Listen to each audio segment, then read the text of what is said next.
really, because Rickman is a legend. However, this was not good, really not good. 35 Kenny Rogers roasters to Alan Rickman. Sorry, Alan. And she says that was generous. She also says, have you never seen Die Hard?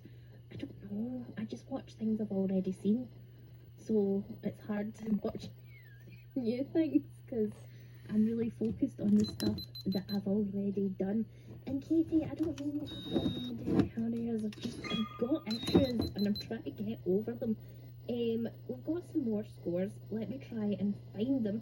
Simon says, I very disliked it because of the vocals and the song's movements. 0 Kenny Rogers roasters for Alan Rickman. Doryman gives him 45 Kenny Rogers roasters. Digital Boyd gives 59. And if I go over to text, I'm sure I missed some scores there. Mrs. Harris says, The Swinger, I like the 70s vibe, the fish impersonation, the professor voice, and the dramatic arrangement.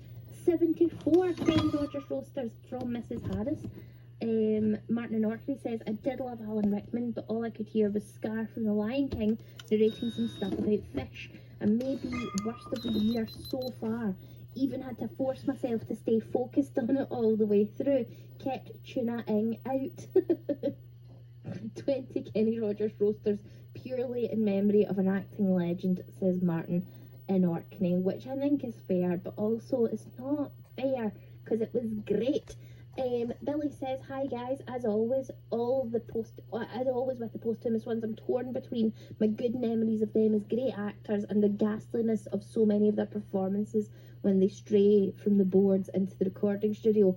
Appropriately for Halloween, that one is a bit of a shocker and should have had an 18th certificate, such as the measly 5 Kenny Rogers roasters from the Highland Jury, and that is from Billy. Thank you so much. Pierre says, I'll give that one 54 because it sounds a bit more like a pop hit than a Disney villain song when I listen to it. That's fair. That's a fair shout there.